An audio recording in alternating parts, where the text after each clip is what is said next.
नक्शा है उसमें कुछ चीज़ें महत्व की हैं, जैसे सूर्य है, चंद्र है, दूसरे और ग्रह हैं, ये सब हैं। अच्छा, ये जो आकाशीय पिंड है जिसको तुम ब्रह्मांड कहते हैं या जो कुछ भी है, उसके साथ इस पिंड का भी सीधा संबंध है।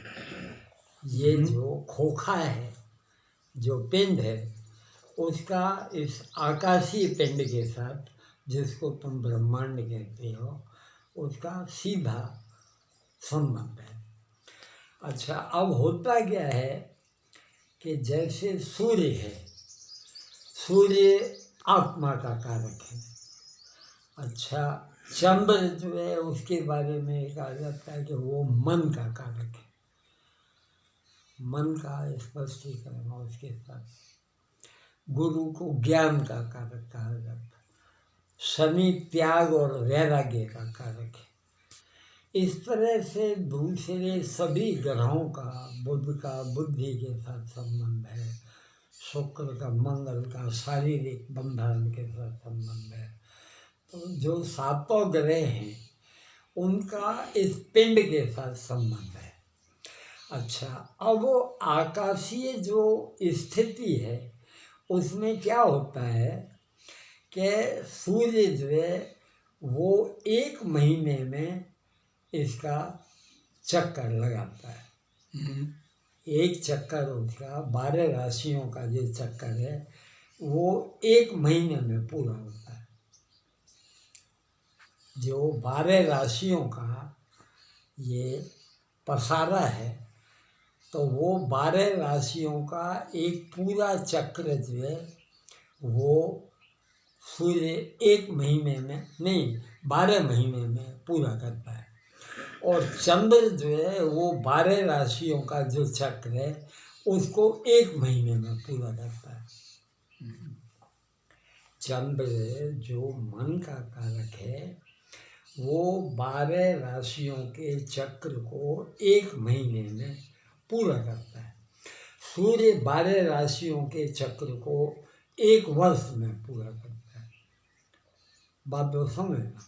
अच्छा, अब जैसे और दूसरे ग्रह हैं उनकी भी इसी तरह से गति है कि गुरु 12 राशियों का चक्र 12 वर्ष में पूरा करता है। हाँ, और जैसे शनि है वो 12 राशियों का चक्र 30 वर्ष में पूरा करता है। ये बात समझ में आती है। तो इसका ये जो महीने की 10 तिथि का जो संबंध है वो सूर्य और चंद्र की स्थिति के कारण से है। एक राशि जो है सूर्य 1 महीने में पूरी करता है, 12 महीने में 12 राशि। अच्छा, और चंद्र 1 महीने में 12 राशि पूरी करता है, 12 राशियों का चक्र पूरा कर देता है। तो उसकी स्थिति इस तरह से चलती है कि 1 महीने में वो जो चक्र पूरा हो जाता है, उस चक्र में सूर्य की और चंद्र की जो स्थिति है वो विशेष कोणों से रहती है हर एक तिथि के साथ। ये जो 10 तिथि हैं उनका, अब जैसे कि अमावस्या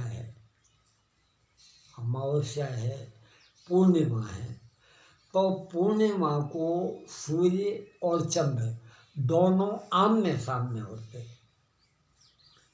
180 डिग्री का दोनों के बीच में संबंध होता है। सूर्य इधर होगा तो चंद्र उधर होगा। ये पूर्णिमा के दिन की स्थिति होती है। अच्छा, अब क्या होता है कि और दूसरी जो तिथि हैं उनका उसी तरह से उसका संबंध है। अमावस्या के दिन जो चंद्र है वो चतुर्दशी के दिन, जो वज्र चतुर्दशी होती है, उस दिन चंद्र आकाश में से गायब हो जाता है।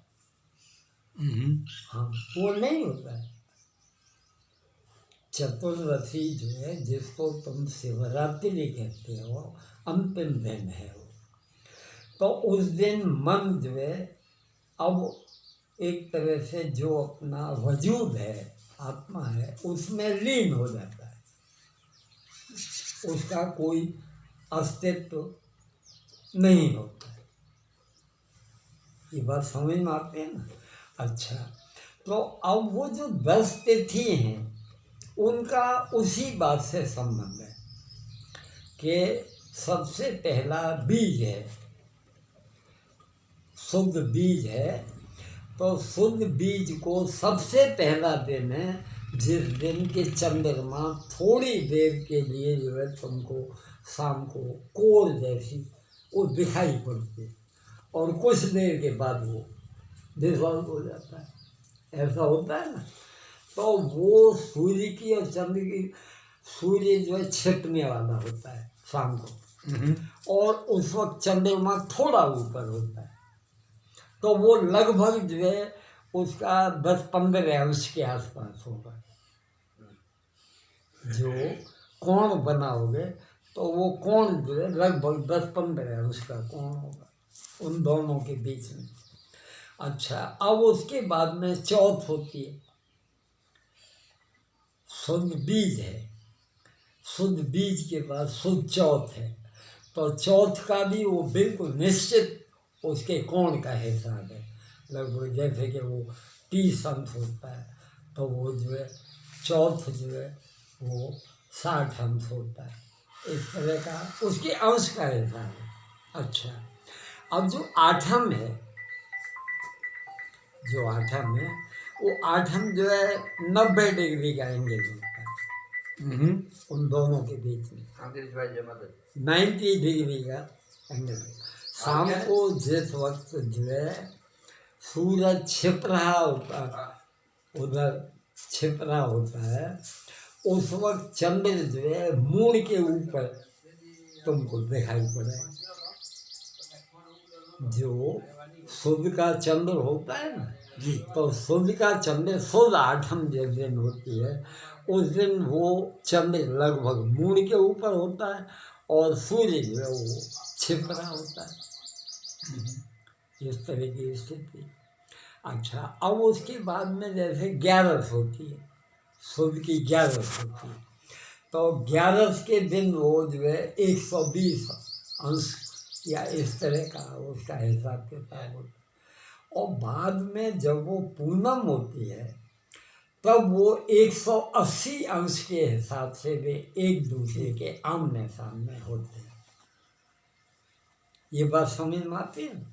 अच्छा, अब इसी तरह से वध में वो चलता जाता है कि वो 180 अंश है तो वो जो है 180 के बाद में 210 अंश का वो जो है चौथ को 210 अंश होगा या 233 अंश होगा, इस तरह से कुछ होता है।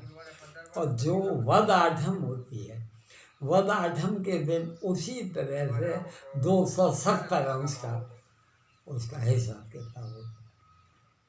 360 का जो हिसाब है तो उसमें 270 अंश का उसका जब वो रात को निकलता है तो 270 अंश की स्थिति बनती है।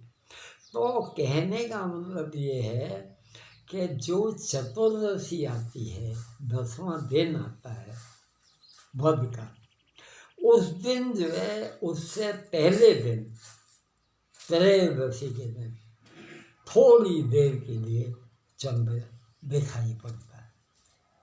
चतुर्दशी के दिन चंद्र नहीं होता है। अर्थात जो मन है, जिसको तुम ये कहते हो कि मन ही बंधन का कारण है, मन ही मोक्ष का कारण है, मन का अस्तित्व ही अगर नहीं हो, मन है ही नहीं, वो आत्मा में लीन हो गए, तो उस स्थिति में आपको अपने आप से ट्यूनिंग करने में आसानी होगी कि नहीं होगी? विचार करने की कोशिश करना। मन वध में क्षीण होता जाता है। सुबह जो पूनम होती है उस दिन चंद्र पूरी कला पे होता है, पूर्ण चंद्र होता है, और वध में फिर दोबारा वो धीरे धीरे कम होता जाता है और अंत में कम होते होते त्रयोदशी के दिन थोड़ी देर के लिए सवेरे दिखाई पड़ता है, सूरज निकलने का जो टाइम होता है, और ये बात डिजॉल्व हो जाता है। और 14 के दिन मन होता ही नहीं है। ये बात समझ में आती होगी ना। तो वो जो त्रयोदशी और चतुर्दशी का दिन है कि मन का सामान्य अस्तित्व का जरा होना और बाद में उसका बिल्कुल लीन हो जाना, वो आपके लिए ज़्यादा से ज़्यादा अनुकूल टाइम है, किंतु उसका फायदा आपको कम मिलेगा। भाई आप अपना जो लक्ष्य लेके चलते हो कि हम बिल्कुल अपने अस्तित्व के साथ जुड़ सकें, वो तभी होगा जब आप पीछे से महीने भर से अभ्यास करते आ रहे होंगे। ये बात समझ में आती है ना। तो वो 8 दिन आपने कुछ किया होगा तो त्रयोदशी और चतुर्दशी में आपको समाधान हो जाना चाहिए। ये बात समझ में आती है ना। अच्छा, अब अगर हो जाता है तो ठीक है, और अगर नहीं होता है तो वो अगले महीने की 20 से फिर दोबारा शुरू कर, और अपना रूटीन दर महीने ये 10 दिन तो अपना कोशिश इतनी करो कि 2-4 घंटा पुरानी जात के साथ अपना तुम कोशिश करना है, तो तुमको ज़्यादा आसानी होगी। जो आप अपने मन को एकाग्र करने में और कुछ करने में बहुत से प्रयत्न किए जाते हैं, फिर भी आदमी को सफलता नहीं मिलती है, उसमें ये ज़्यादा अनुकूल पड़ता है कि आत्मा के साथ एक वो विशेष जो है एंगल के साथ जुड़ा होता है, तो वो ट्यूनिंग होने में आसानी है। इसलिए उन 10 दिनों का ज़्यादा महत्व। यूँ तो जो साधना के साथ जुड़े हुए लोग हैं उनसे ये आशा की जाती है कि भाई वो जो है एक बार इस रास्ते पे चल निकले हैं तो वो लगातार अपना रेगुलर और व्यवस्थित करेंगे। महीने के 30 दिन होते हैं, 30 दिन उसको अपना वो प्रयत्न करना, किंतु 30 दिन अगर वो नहीं करता है तो कम से कम 10 दिन जो कि उसको आसानी हो सकती है उनका तो वो सदुपयोग करे। इसके हिसाब से उन 10 तिथियों का विशेष महत्व समझ में आती हो जी। अब इसी तरह का वो आप वर्तुल चलाते रहे। अब इसी के साथ ये जो शिवरात्रि का दिन है, जो कि माह के महीने में शिवरात्रि आती है, जिसको महाशिवरात्रि तुम बोलते हो, वो शिवरात्रि दर महीने आती है। जो वध चतुर्दशी होती है वो शिवरात्रि है, और शिवरात्रि का मतलब है जो वो रात्रि जिस दिन के मन जो है पूरी तरह से समाप्त, क्योंकि शिव को ऐसा कहा जाता है कि उसने उस मन को खत्म कर, कामदेव का जो भस्म कर देने का, और वो जो शिव की कथा का विवरण आता है कि उसने वो एक प्रकार का इशारा है, वो उसी बात का इशारा है कि शिव इस बात का प्रतीक है कि वहाँ मन नहीं है। शिव जो है वो तत्व है जहाँ के मन जैसी कोई वस्तु नहीं है, और अगर उस स्थिति के साथ आदमी जुड़ सके, अनुभव कर सके, तो उसको उसका इशारा मिलता है। 10 दिन तो थोड़ा थोड़ा करके वो प्रयत्न कर ही सकता है जी। रेगुलर अपनी ज़िंदगी को व्यवस्थित करता है, उसके साथ जोड़े रहता है तो ठीक है, किंतु अगर वो ऐसा नहीं कर पाता है तो कम से कम 10 दिन तो करे। मेरी बात समझ में आती होगी ना। और 10 दिन का अगर वो उपयोग कर सके, और उसमें भी जो कुदरत की व्यवस्था है उसके हिसाब से, कुदरत की व्यवस्था क्या है कि ये जो सवेरे सूरज निकलता है, सवेरे सूरज निकलता है, सूरज निकलने से शाम को जो सूरज छिपता है, मेरी बात समझ, ये जो टाइम है दिन भर का, सवेरे सूरज निकलने से शाम को सूरज छिपने तक का टाइम, वो रजोगुण का टाइम है। रजोगुण के टाइम का मतलब ये है कि आपको कोई काम करना है, धंधा करना है, नौकरी करने जाना है और कुछ करना है, वो सब दुनियादारी के काम इस दिन भर में निबट जानी चाहिए। नक्की इतना समझ में आता हो? अच्छा, अब वो शाम जो दिन छिपने का टाइम होता है, वहाँ से लेके मध्य रात्रि तक का जो टाइम है वो सोने का। तो जो मैं विदेशों में इस बात का वो देखा है, उनके अनजाने में हो, वे सभा में, ऐसा तो मैं नक्की करके नहीं कह सकता, मगर मैं देखा है कि उनका टाइम सवेरे अंधेरे से शुरू हो जाता है और कोई 2 बजे दिन में उसकी ड्यूटी पूरी हो जाती है, किसी की 4 बजे, ज़्यादातर 4-5 बजे सब लोग वो छोड़ छाड़ देते हैं काम फाम और जल्दी से जल्दी सोने की कोशिश करते हैं। अच्छा, रात को जो मध्य रात्रि है, वहाँ से सवेरे सूरज निकलने तक का जो टाइम है वो सत्वगुण का टाइम है। मध्य रात्रि से सवेरे सूरज निकलने तक का जो टाइम है वो सत्वगुण का टाइम है। अब वो जो सत्वगुण का टाइम है, उस टाइम का कोई जो भी खोज करने वाला है या जो एक तरह से गंभीरता के साथ अपने इस रास्ते की खोज के साथ जुड़ने वाला, उसके संग ज़्यादा बात रहती है।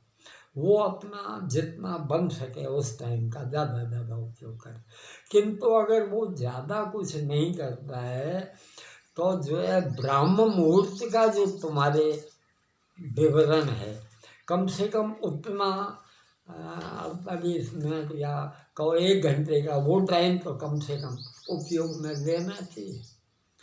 और वो टाइम सवेरे का सूरज निकलने का जो टाइम है, सवेरे सूरज निकलने का जो टाइम है, उससे पहले के 48 मिनट जो है छोड़ दो और उस 48 मिनट को छोड़ करके उससे पहले के जो 48 मिनट होते हैं वो ब्राह्म मुहूर्त का टाइम माना जाता है। 48 मिनट का मान लो 1.5 घंटा हुआ है, 1 घंटा 50 मिनट जो है या लगभग, तो 1 घंटा 50 मिनट जो है पहले जो टाइम शुरू होता है उससे लेके पौना घंटे पहले तक का जो टाइम है वो टाइम जो है ब्राह्म मुहूर्त का टाइम है। ब्राह्म मुहूर्त का टाइम वो सूर्योदय से निश्चित होता है। जाड़े के दिनों में सूरज देर से निकलता है, गर्मी के दिनों में जल्दी निकल आता है, ऐसा ही होता है ना। तो जो टाइम सूरज निकलने का है उससे पहले के 45 मिनट जो है वो जो है अपना संधि काल के वैसे है।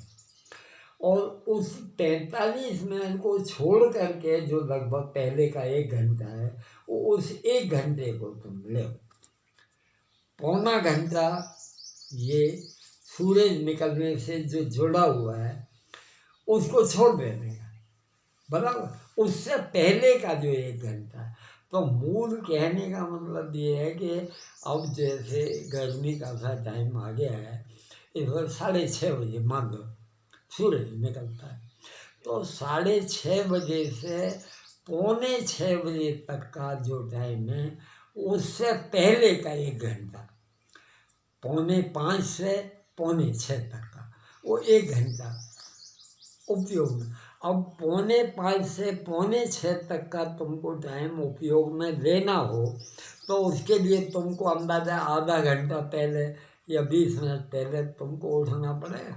तो तुम अंदाज जो ज्ञाना में जो है वो 4:45 बजे है तो 4 बजे के आसपास उठ जाओ, आधा घंटे में अपना फ्री होके और 4:45 बजे से 5:45 बजे तक का उपयोग में ले।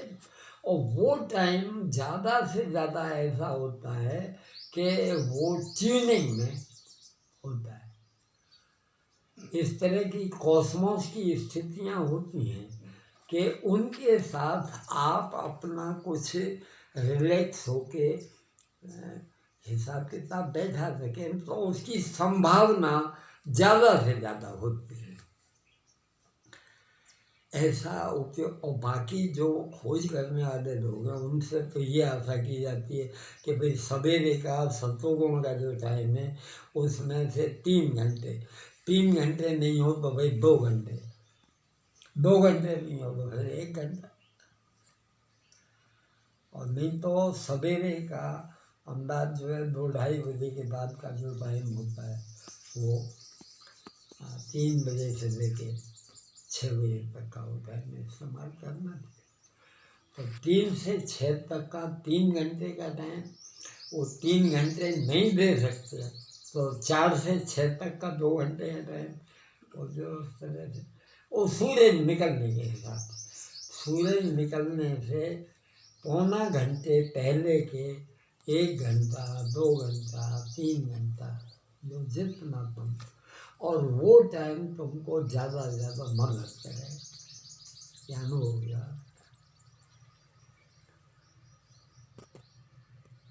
मेरा काम नहीं है भाई तुम